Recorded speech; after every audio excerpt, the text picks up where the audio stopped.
আচ্ছা, একটা কথা বলবো, মেয়েদের না কখনো হাসতে মানা করবেন না। যখন তারা পুরো বাড়ি মাথায় তুলে রাখবে তখন তাদের মানা করবেন না। কারণ মেয়েদের জীবনের খেলাটা না বড় কঠিন, জানেন।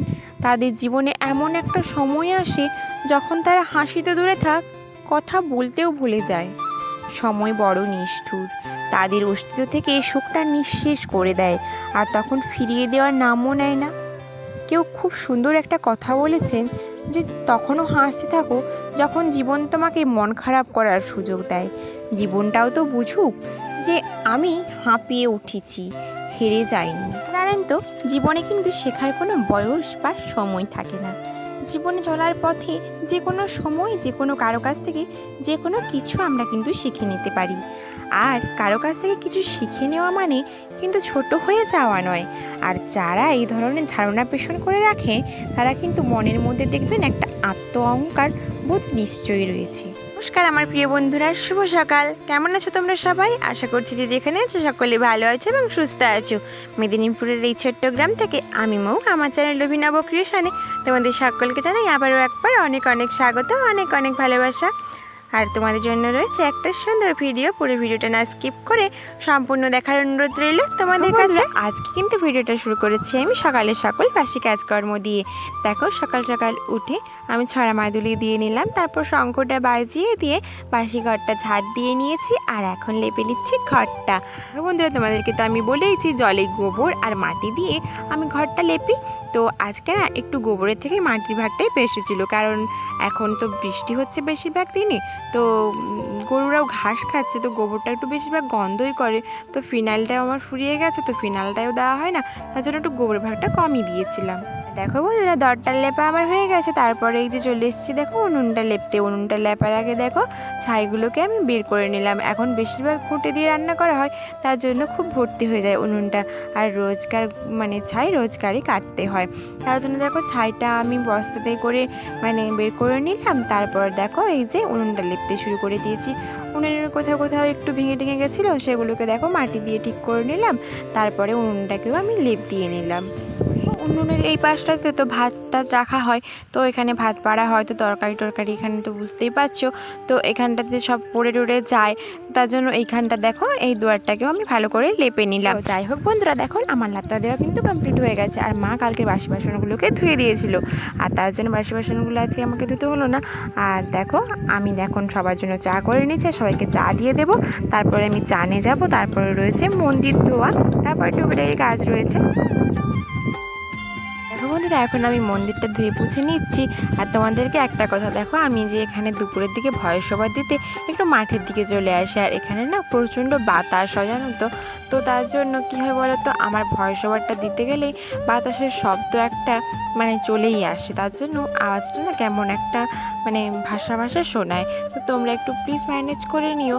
তো আমি কি করব বলো, রাত্রিরেও ভয়েস দিতে পারি না, যে আমাদের ঘরের পরিস্থিতি তেমন নয় যে ঘরের ভেতরেও আমি ভয়েস দেবো, তার জন্য একটু আমাকে মাঠের দিকে আসতে হয়।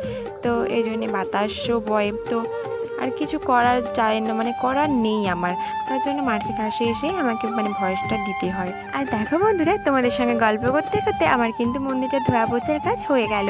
তারপরে মন্দিরটাতে পুজো দিয়ে নিয়েছি। তারপর দেখো চলে এসেছি এই যে ধান মেলতে। ওই যে ধান সেদ্ধ হয়েছিল না, আমাদের 2বার ধান সেদ্ধ হয়েছিল কিন্তু, আর এবারে আর ধান সেদ্ধ হবে না, ওই 2বার যা হয়ে গেছে। কিন্তু ধানগুলো দেখো অল্প না বাকি থেকে গেছিলো, রোদ দেওয়া হয়েছিল কিন্তু তাও না আর একটু স্যাঁত স্যাঁত করছে, আর একটা করে রোদ দিতে হবে। তার জন্য দেখো ধান মেলাবো বলে জালটা পাততে এসেছি। আর দেখো বাবাইয়ের কাণ্ড, দেখো বাবাই কি করছে। আমরা ধানগুলো মেলাবো বলে জালগুলো পাচ্ছি, আর দেখো বাবাই সব গুটিয়ে দিচ্ছে, এলোমেলো করে দিচ্ছে, এদিকে টেনে দিচ্ছে ওদিকে টেনে দিচ্ছে। খুব দুষ্টু হয়েছে ছেলেটা, যেটাই না করবে তো সেটাই করবে। তো এগুলো তো বাচ্চাদের ধর্মের সাথে করবেই, তবুও না একবার ওকে বকা দিতে ইচ্ছে করে খুব, খুব দুষ্টামি করে, খুব পাকামি করে। দেখো বন্ধুরা, ওদিকে বাবা মা কি করছে, একটা করে বস্তা জালে ঢালছে, আর আমি কি করছি পাটা দিয়ে মেলে দিচ্ছি। আর বাবাইয়ের কাণ্ডটা দেখো কি করছে, বস্তার ওপরে উঠে যাচ্ছে। বাবাই যত নামিয়ে দিচ্ছে ও বস্তার ওপরেই উঠবে, ওর আড়িটা হলো ও বস্তার ওপরে উঠেই বসে থাকবে।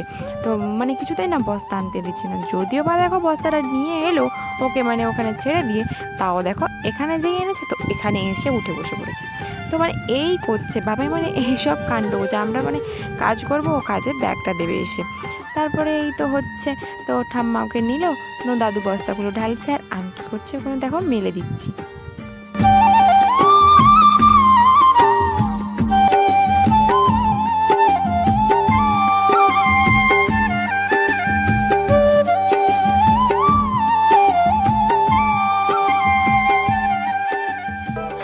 যাই হোক বন্ধুরা, দেখো আজকে বানাবো না চাউমিন। তো জলখাবারে আজকে চাউমিন হবে। আমার না চাউমিন খুব খেতে ভালো লাগে জানো তো, কিন্তু আমাদের বাড়ির না কেউই চাউমিন খেতে অতটা পছন্দ করে না।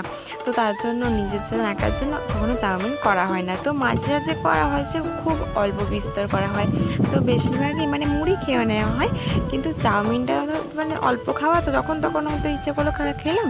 তো এমনটা না হয় না, তো কেউ খেতে পছন্দ করে না, তো নিজের জন্য তৈরি করাও হয় না। তো যাই হোক, আজকে এটা মানে হালখাতা পুজো ছিল একটা দোকানে, তো ওইখানে না চাউমিন দিয়েছিলো আর দুটো ডিম দিয়েছিলো, একটা সসের প্যাকেট দিয়েছিলো। তো তার জন্য ওই চাউমিনটা ভাইও এসছে বাড়ি পুজোর জন্য। তো ভাবলাম এখন চাউমিনটা রান্না করি, তাহলে সকলে মিলে খেতে পারবো।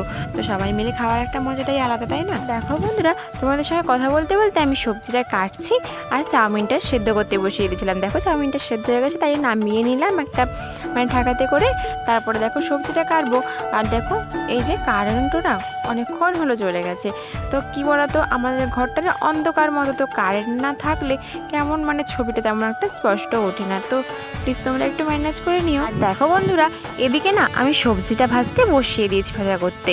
তো সবজি বলতে শুধু আলু আর কুঁদরি আর বরবটি না কিছুই ছিল না, তার জন্য মানে কিছুই দিতে পারিনি। তো শুধু আলু আর কুঁদরি দিয়ে আর ডিম দেবো দুটো। তো এগুলো দেখো প্রথমে ভাজা করে নিই, তারপরে না ডিমটা ভেজে নেব।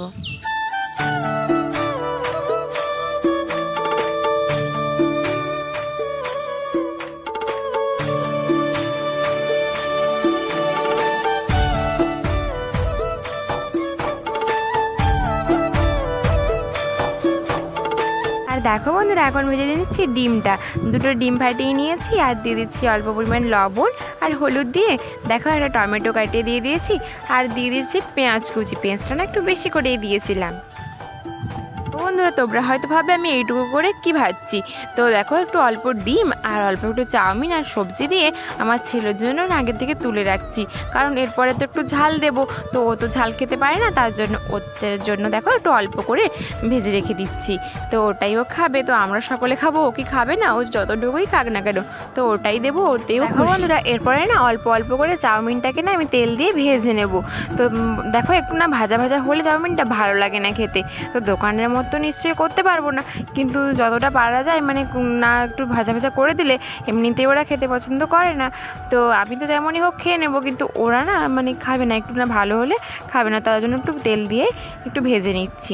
তো সকালে জানি এরকম মানে তেল খাওয়া ভালো নয়, তো বেশি একটা তেল দিচ্ছি না গো, মানে মোটামুটি পরিমাণ মতো একটা তেল দিচ্ছি। বন্ধুরা, আমি চাউমিনটা কীভাবে ভাজছি, তো দেখো চাউমিনটা ভাজা আমার হয়ে গেছে। তো অল্প অল্প করে ভেজে ভেজে তুলে রেখে দিয়েছিলাম। তারপরে দেখো লাস্টে চাউমিনটা ছিল, তার উপরে ডিম সবজি একটু দিয়ে দিলাম, ওটাকে একটু ভালো করে নেড়ে নিলাম। তারপরে আবার একটু চাউমিন, আবার সবজি, আবার ডিম দিয়ে আবার ভাজা ভাজা করে নিচ্ছি। তারপর একটু তেল দিয়ে দিচ্ছি। তো দেখো এভাবেই আমি না চাউমিনটাকে ভেজে নিচ্ছি। আর দেখো বন্ধুরা, শেষে আমি দিয়ে দেবো অল্প চিনি একটু মিষ্টির জন্য, আর দিয়ে দেবো একটু লঙ্কার গুঁড়ো, কারণ একটু ঝাল ঝাল মিষ্টি মিষ্টি হলেই ভালো লাগে। আর একটা না মশলা তৈরি করে রাখি আমি বাড়িতে, তো ওই মশলাটা দিয়ে দেবো। আমার কাছে এখন চাউমিনের কোনো মশলা নেই, তার জন্য ওই মশলাটা দিয়ে দেবো। তো দেখো এটা কিন্তু ভালো ছিল, জানো তো, মানে চাউমিন মশলার থেকে একটু কোনো অংশই কম ছিল না বাড়িতে তৈরি করা মশলাটা। তো ওই মশলাটা আমি দিয়ে নিলাম। তারপরে দেখো একটু ভাজা ভাজা করে নামিয়ে নেবো। বন্ধুরা দেখো চাউমিনটা যেহেতু হয়ে গেছে, আর কিন্তু তসই ছিল না আমার, কখন খাবো খালি মন করছিল। তো তার জন্য সবার জন্য আমি ভাগ করে বেড়ে দিলাম। আর দেখো একটাই সস প্যাকেট ছিল, তো আমি একটু নিলাম, ভাইকে একটু দিলাম আর বড়মশাকে একটু দিলাম। তো মা বাবা সস অতটা পছন্দ করে না, তার জন্য দিলাম না। বন্ধুরা, আমরা চাউমিন খেতে খেতে একটু গল্প গুজব করছিলাম, তারপরে তো রান্না বাড়িও করতে হবে, তার জন্য দেখো আবার চলে এসেছি অন্য সালে। তো উনুনটা ধরিয়ে নিয়েছি, আর এখন দেখো কিছুই সবজি তো বাড়িতে ছিল না, তার জন্য একটু পুঁই শাক কেটে এনেছি। তো পুঁই শাক খাওয়া হবে। আর বরবসাই গেছে ছিপ ফেলতে, তো বলছে মাছ ধরে নিয়ে এসে তারপর তরকারি করবে। তো বাড়িতে তেমন কিছু সবজি নেই বলে আমি বলি দেখো 4টে ডিম রয়েছে, ওগুলোই হয়ে যাবে রান্না। তো ও বলে না আমি ছিপ ফেলি, তো দেখি মাছ পড়ে কিনা। তো তাহলে ঠিক আছে তুমি যাও, আমি তাহলে এখন পুঁই শাকের তরকারিটা করে নিই। তো তার জন্য পুঁই শাকটা কেটে নিয়ে এসেছি, পুঁই শাকের তরকারি করবো। আর না ভাবছি ডিম সেদ্ধটাও বসিয়ে দেবো। তো আর মাছ পড়বে কিনা তার তো কোনো ঠিক ঠিকানা নেই, তার জন্য দেখো যদি একটা ডিম ছিল তো সেগুলো নিয়ে এসে সেদ্ধ বসিয়ে দিলাম। তো ডিমের একটা তরকারি করে ফেলবো ভাবছি।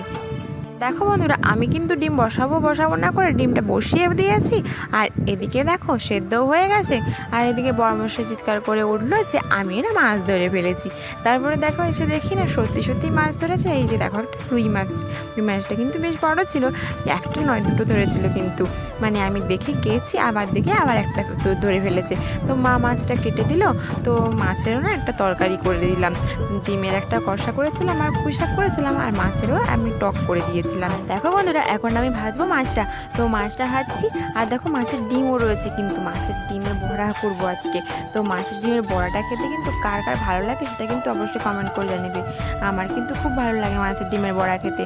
তো সবাই ভালো লাগে, একটু বেশি করে পেঁয়াজ দিই মাছটাতে। তো পেঁয়াজটা একটু বেশি মানে দিলে ভালোই লাগে মাছের ডিমের বড়াটা। দেখো বন্ধুরা, ওই তেলেই আর একটু অল্প পরিমাণ তেল দিয়ে দিলাম, আর দিয়ে দিলাম দেখো টমেটো লেবু দিয়ে টক করবো মাছ দিয়ে। তো ফোড়নে কালো জিরেটা ফুরিয়ে গেছিলো বলে দেখো ফোড়নটা দিচ্ছিলাম না, তারপরে ভাবলাম একটু সর্ষে ফোড়ন দিয়ে দিই। তো একটু লবণ দিয়ে দেখো ওটা ভাজা করে নিলাম, হালকা একটু ভাজা করে নিয়ে মশলাটা দিয়ে নেব। তো মশলাতে দিয়েছি দেখো সর্ষে আর কাঁচা লঙ্কা, আর কিছুই না।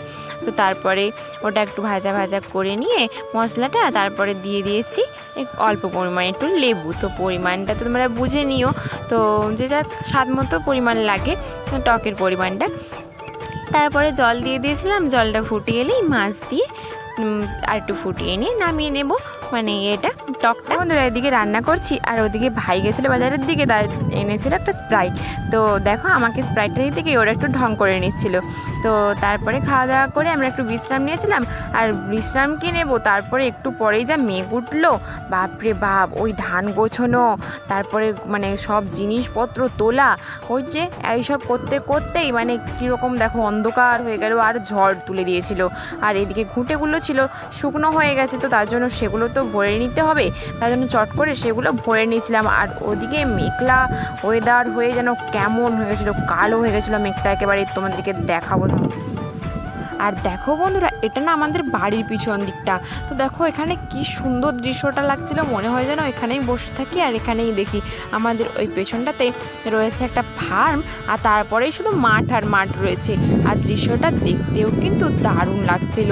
তো আমি তো অনেকক্ষণই দাঁড়িয়েছিলাম ওইখানে দৃশ্যটা দেখার জন্য। বন্ধুরা মাঠের দিকের পরিবেশটা কেমন হয়ে রয়েছে, একটু না মাঠের দিকে চলে এসেছিলাম তোমাদেরকে এই দৃশ্যগুলো শেয়ার করব বলে। তা দেখো এখানে খুব বাজও পড়ছিল, ভয় লাগছিল, তার জন্য অল্প একটু করে ভিডিও করে নিয়ে চলে গেছি। তো মানে খুব ভয় লাগছিল জানো তো, এই ঝড়ও তুলেছে আর বাজও পড়ছে খুব জোরে। এই দৃশ্যগুলো দেখতে কার কার ভালো লাগে আমাকে কিন্তু অবশ্যই কমেন্ট করে জানাবে। আমার তো খুব ভালো লাগে এই প্রকৃতির দৃশ্যগুলো দেখতে। আর যখন এসব হয় না, আমি একটু কিন্তু মন ভরে এগুলো দেখে নিই। তো ভালো হয়ে মেঘ তো উঠেই গেছিলো, একটুক্ষণ পরে শুরু হয়ে গেল ঝমঝমিয়ে বৃষ্টি। আর বৃষ্টির এই মনোরম দৃশ্য আমরা উপভোগ করতে থাকি। আর ভিডিওটা এই পর্যন্তই, দেখা হচ্ছে পরের একটা ভিডিওতে। তোমরা এতক্ষণ ভালো থাকো, সুস্থ থাকো, আর সবাইকে ভালো রাখো।